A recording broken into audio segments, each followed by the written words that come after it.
Hello, this is such a big milestone. I just got 10 subscribers and I've got these questions here. So we're gonna do a bit of a Q&A. It's the 10 subscriber Q&A. It's a big time. Now this first question comes from Guest A. Guest A, thank you so much for all your great comments over the years. I remember you were the one who commented on my funny goblin video and told me to balance out the goblin content with cat content, and I did. So anyways, the question goes here, who is your biggest inspiration?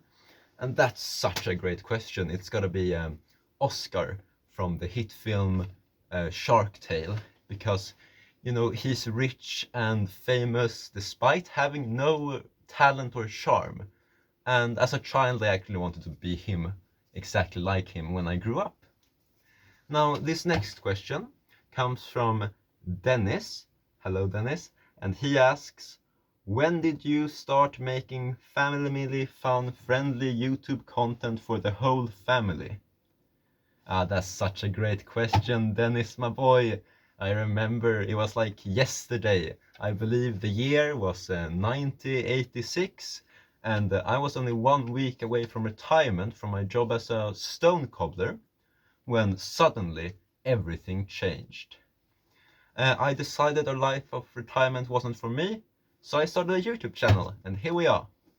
Now this next question comes from Chad Sinatra, and Chad is of course Frank Sinatra's more successful older brother, and he asks, if you were allowed to eat people, what part of the body do you think would be tastier? Wow, you guys, these questions are so incredible. Well, for me personally, I think it's this bit right here that you get when you squeeze your thumb to your palm, because you know it looks a bit like a chicken breast, and I think it would be good, and also you could eat this without the person you're eating dying, so it's not very immoral, is it? Or less immoral at least. Now this next question comes from the extreme detailer himself, and he asks, if you had been the leader of the Soviet army during the Finnish Winter War, what would you have done differently? Thank you for such an open-ended question, Extreme Detail. I'm gonna do my best to answer it. I think that I would have put every single unit into Lake Ladoga, or south of Lake Ladoga, and just sort of humaned my way through with a massive force. I hope that answered the question, Extreme Detailer. You can leave now. Alright, is he gone? Okay, thank God. Okay, now that he's gone, I'm gonna tell you what I'd really do. Alright, this one's on me. Okay, so just pop the army in reverse, drive to Alaska, which if you look it up, Russia actually owned Alaska at the time, so that makes sense. Then I would trespass through Canada and Greenland and Iceland, inciting several wars.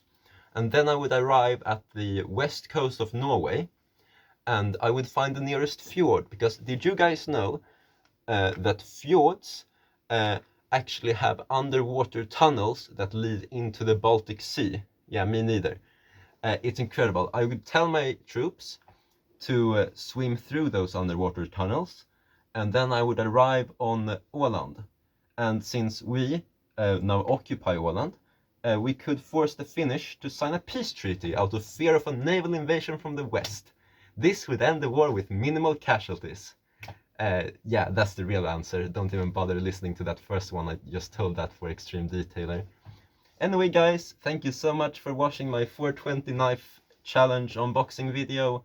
Remember that dislikes do not matter anymore, so if you want to tell me that this video sucks and has too little editing or too much editing or too little or too much of that flag, you have to put that in the comments, because dislikes don't matter anymore.